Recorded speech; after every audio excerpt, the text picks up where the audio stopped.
हाल ही में आपने सुना होगा कि ब्रिटेन के प्रधानमंत्री बोरिस जॉनसन ने इस्तीफा दे दिया है।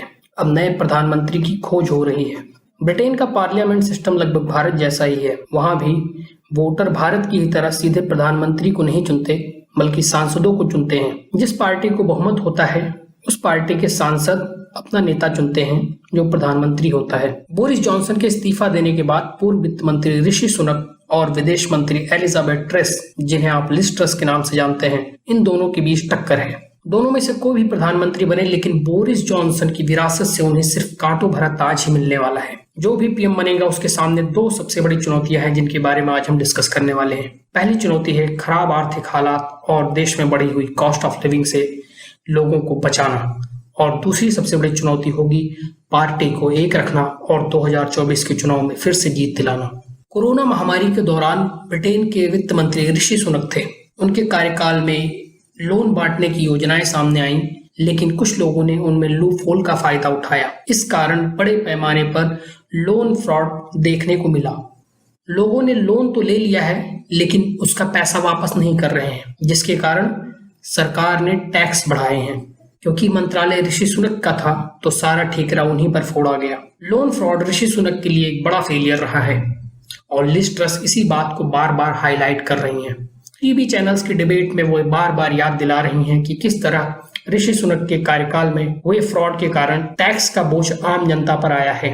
ब्रिटेन का विपक्ष इससे पूरी तरह खुश है, क्योंकि जो काम उन्हें करना चाहिए था वो दोनों नेता प्रधानमंत्री बनने की चाह में खुद कर रहे हैं। लिज ट्रस का कहना है कि वह देश में टैक्स की कटौती करेंगी और इससे ग्रोथ में तेजी आएगी। वहीं उनके विचार पर ऋषि सुनक का कहना है कि लिज ट्रस सिर्फ एक थ्योरी दे रही हैं और उनकी बातें एक फैंटेसी से ज्यादा कुछ नहीं है। ये तो हो गई देश को आर्थिक चुनौती से बचाने की बात। अब आते हैं दूसरी चुनौती की ओर। वो है 2024 के चुनाव में कंजर्वेटिव पार्टी को फिर से जीत दिलाना। आगे बढ़ने से पहले थोड़ा सा आपको बैकग्राउंड समझने की जरूरत होगी। ब्रिटेन की दो मेन पॉलिटिकल पार्टी हैं, लेबर पार्टी और कंजर्वेटिव पार्टी। कंजर्वेटिव पार्टी 2010 से यानी पिछले 12 साल से सत्ता में है। इस बीच 3 प्रधानमंत्री रह चुके हैं, जिनमें डेविड कैमरन पहले, उनके बाद थेरेसा मे और अब बोरिस जॉनसन हैं।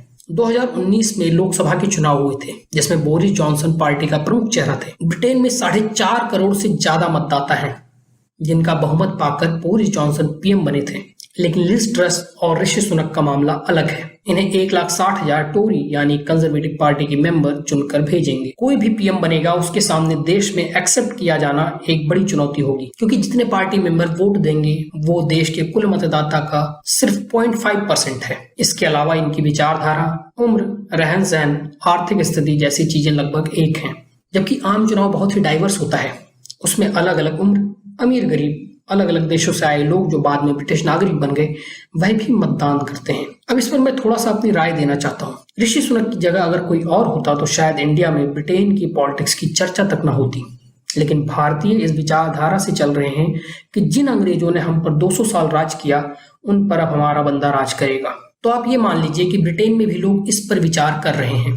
ऋषि सुनक भले ही एक ब्रिटिश हों, लेकिन उनके लिए सबसे बड़ी चुनौती है उनकी इंडियन आइडेंटिटी। हो सकता है ऋषि सुनक पीएम बन जाए तो उन्हीं के नेतृत्व में 2024 में कंजर्वेटिव पार्टी चुनाव लड़ेगी। ऐसे में ऋषि सुनक और ब्रिटेन के मुख्य विपक्षी दल लेबर पार्टी की कीयर स्टारमर में टक्कर होगी और 90% चांस होंगे कि कीयर स्टारमर इसमें जीत जाएं। मतदान करने वाले कंजर्वेटिव पार्टी के 1,60,000 कार्यकर्ता भी इस बात से वाकिफ हैं। ऐसे में ऋषि सुनक के चांसेस कम हो रहे हैं। हाल ही में एक सर्वे भी आया था जिसमें बताया गया था कि ऋषि सुनक जो पहले नंबर पर चल रहे थे वो अब दूसरे नंबर पर हो गए हैं। आने वाले कुछ दिनों में दोनों नेता पूरे देश में पार्टी मेंबर से समर्थन मांगेंगे। 10 डाउनिंग स्ट्रीट यानी ब्रिटेन के पीएम आवास में कौन जाएगा, इसका फैसला 5 सितंबर को होगा।